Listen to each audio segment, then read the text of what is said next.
একাদশ এবং দ্বাদশ শ্রেণীর শিক্ষার্থী সবাইকে শুভেচ্ছা। আজকে আমরা দেখব রসায়ন প্রথম পত্রের ল্যাবরেটরি নিরাপদ ব্যবহারের সেমি মাইক্রো ও মাইক্রো অ্যানালিটিক্যাল পদ্ধতি। অজৈব ও জৈব পদার্থের গুণগত বিশ্লেষণে নমুনার বিভিন্ন পরিমাণ ব্যবহার করে পরীক্ষা কাজ সম্পন্ন করা যায়। ব্যবহৃত নমুনার পরিমাণের উপর ভিত্তি করে গুণগত বিশ্লেষণকে 3 শ্রেণীতে ভাগ করা হয়। 1. ম্যাক্রো বিশ্লেষণ ম্যাক্রো অ্যানালাইসিস। 2. সেমি মাইক্রো বিশ্লেষণ সেমি মাইক্রো অ্যানালাইসিস। 3. মাইক্রো বিশ্লেষণ মাইক্রো অ্যানালাইসিস।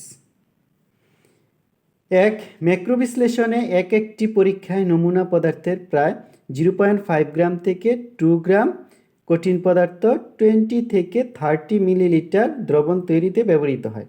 এতে দ্রবণসমূহের গড় আয়তন 25 মিলিলিটার থাকে।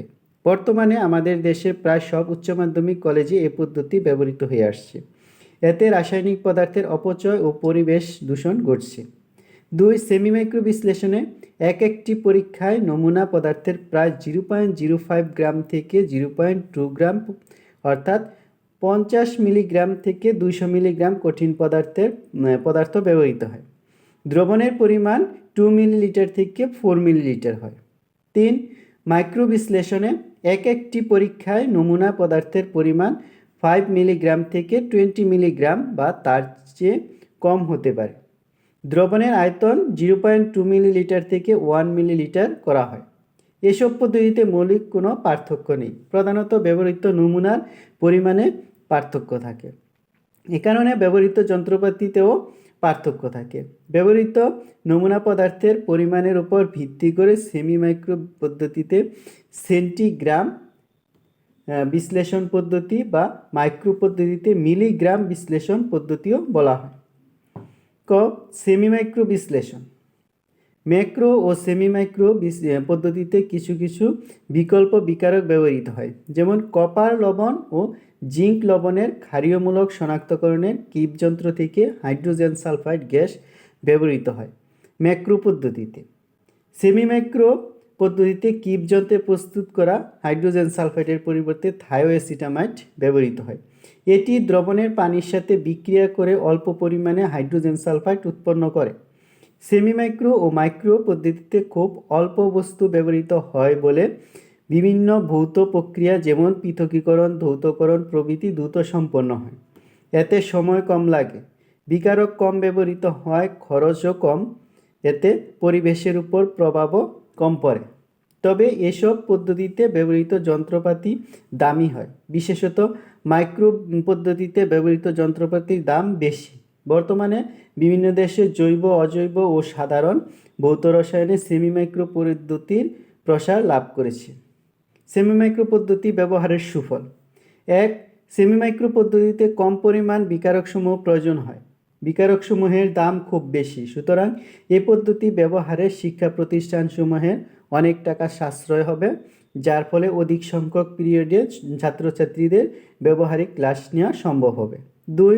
এছাড়াও এ পদ্ধতিতে পরীক্ষণ কাজ কম সময়ে শেষ হয়। 3. সেমি মাইক্রো পদ্ধতিতে বিকারক হিসেবে সরাসরি বিষাক্ত হাইড্রোজেন সালফাইড গ্যাস ব্যবহার না করে এর পরিবর্তে থায়োএসিটামাইড পরীক্ষাধীন দ্রবণে ব্যবহৃত হয়।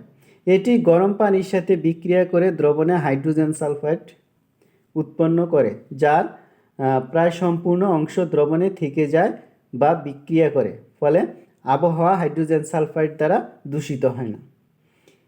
তাহলে থায়োএসিটামাইড পানির সাথে বিক্রিয়া করে ইথানেমাইড যৌগ এবং হাইড্রোজেন সালফাইড গ্যাস তৈরি করে। তাহলে এই বিক্রিয়াটি কক্ষ তাপমাত্রায় ধীরে ধীরে সম্পন্ন হয়, তাই দ্রবণটিকে ব্যবহারের সময় উত্তপ্ত করতে হয়। এর ফলে কিপ যন্ত্রে তৈরি হাইড্রোজেন সালফাইড গ্যাসের ল্যাবরেটরিতে যে দুর্গন্ধ ছড়ায় তা থেকে মুক্তি পাওয়া সম্ভব।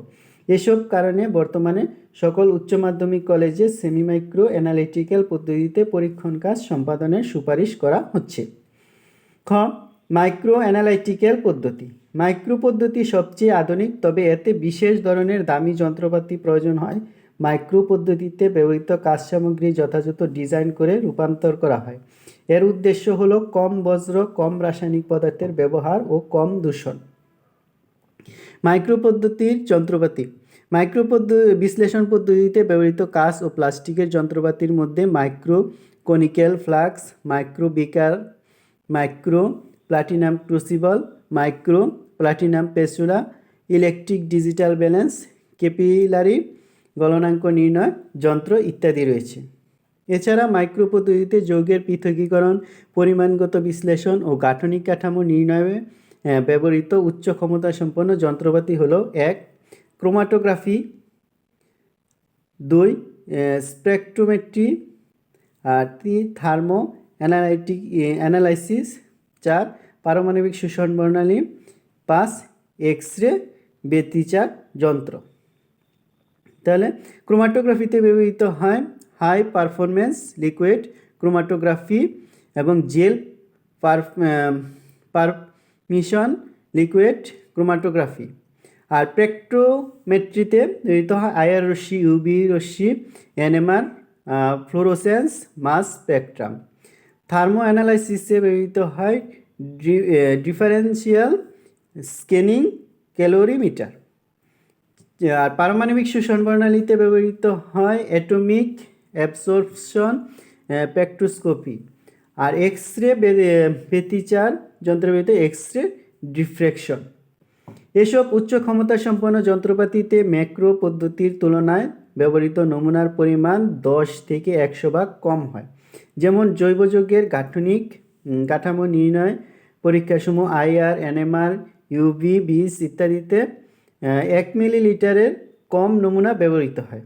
তবে এসব পদ্ধতিতে নমুনার ওজন ও আয়তন পরিমাপ দক্ষতার উপর নির্ভর করে। তাই বাংলাদেশের সব সাধারণ স্কুল কলেজে এ পদ্ধতি অবলম্বন করা সম্ভব নয়। এ পদ্ধতি বিশ্ববিদ্যালয়ের উচ্চতর শ্রেণীতে ব্যবহৃত হয়। সেমি মাইক্রো পদ্ধতিতে ব্যবহৃত যন্ত্রপাতি। সেমি মাইক্রো পদ্ধতিতে নিম্নোক্ত যন্ত্রপাতি ও কৌশলসমূহ ব্যবহৃত হয়। 1. Semi micro test tube. Semi micro বিশ্লেষণের জন্য 4 সিসি আয়তনের বা 8 সিসি আয়তনের পাইরেক্স টেস্ট টিউব ব্যবহার করা হয়। 2. Centrifuge tube.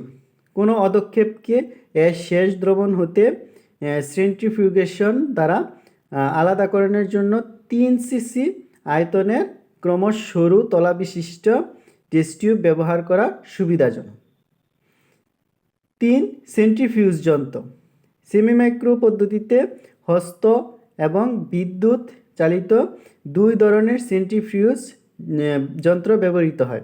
কেন্দ্রাতিক বল প্রয়োগ করে এটি দ্বারা অদক্ষেপকে তার শেষ দ্রবণ হতে আলাদা করা যায়। পরীক্ষণীয় বস্তুসহ টেস্ট টিউব একদিকের বাকেটে এবং একই আয়তনের আরেকটি টেস্ট টিউবে পরীক্ষণীয় বস্তুর সমওজনের পানি নিয়ে একে অপর দিকের বাকেট এ রেখে সেন্ট্রিফিউজ যন্ত্রকে হ্যান্ডেলের সাহায্যে ঘোরাতে হয়। কিছুক্ষণ ঘোরানোর পর সম্পূর্ণ অদক্ষেপই টেস্ট টিউবের তলায় জমা হয়। ফিল্টার কাগজের সাহায্যে ছাঁকন প্রণালীর পরিবর্তে সেন্ট্রিফিউজ দ্বারা একইভাবে অদক্ষেপকে এর শেষ দ্রবণ হতে অতি সহজে এবং খুব অল্প সময়ে আলাদা করা যায়। 4. Dropping tube. 5 মিলিলিটার ব্যাসের 20 সেন্টিমিটার দীর্ঘ একটি কাঁচ নলের নিচের অংশকে তাপ প্রয়োগে নরম করে টেনে শুরু করা হয় এবং ঠান্ডা হলে সরু অংশের সুবিধামতো স্থানে কেটে তাকে ড্রপিং টিউব নল হিসেবে ব্যবহার করা যায়। 5. বিকারক ড্রপার। বিকারক নেওয়ার জন্য বিভিন্ন আকারের বিকারক ড্রপার ব্যবহার করা হয়। এরূপ ড্রপারের সাহায্যে বিকারক বোতল থেকে বিকারকের দ্রবণ বা তরল বিকারককে পরীক্ষণীয় বস্তুতে স্থানান্তর করা হয়। 6. বিকারক বোতল। সেমি মাইক্রো বিশ্লেষণ পদ্ধতিতে 30 মিলিলিটার বা 60 মিলিলিটার অথবা কখনো কখনো 125 মিলিলিটার আয়তনের বিন্দুপাতি নলযুক্ত বিকারক বোতল বা ড্রপিং বিকারক বোতল ব্যবহার করা যায়। এ পদ্ধতি খুবই সুবিধাজনক। 7. পেচুলা। কঠিন বিকারক বা অদক্ষেপ স্থানান্তরের জন্য সাধারণত 12 সেন্টিমিটার লম্বা ক্ষুদ্রাকৃতির নিকেলের তৈরি পেচুলা ব্যবহার করা হয়। 8. দ্রবণ স্থানান্তর। সেমি মাইক্রো পদ্ধতিতে ড্রপিং টিউবের সাহায্যে এক টেস্ট টিউব হতে অন্য টেস্ট টিউবে দ্রবণ বা অমিশ্রণীয় দুটি তরলের সমাবেশ থেকে উপরের তরলটিকে অর্থাৎ সুপারনেটেন্ট তরল কে সহজে স্থানান্তর করা হয়। 9. পানিগাহ।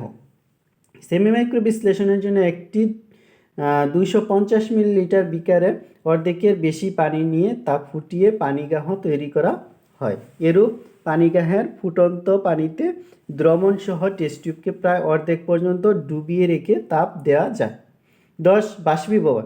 দ্রবণ সহ কোনো সেমি মাইক্রো বা ছোট টেস্ট টিউবকে বুনসেন দ্বীপে ঘুরিয়ে বা পানিগ্রাহের ফুটন্ত পানিতে টেস্ট টিউবের প্রায় অর্ধেকটা ডুবিয়ে দ্রবণের বাষ্পীভবন দ্বারা তার আয়তন কমানো যায় বা অবশেষকে শুষ্ক করা যায়। 11. হাইড্রোজেন সালফাইডের বিকল্প। সেমি মাইক্রো পদ্ধতিতে অজৈব লবণের গুণগত বিশ্লেষণে হাইড্রোজেন সালফাইড গ্যাসের পরিবর্তে থায়োএসিটামাইড ব্যবহৃত হয়।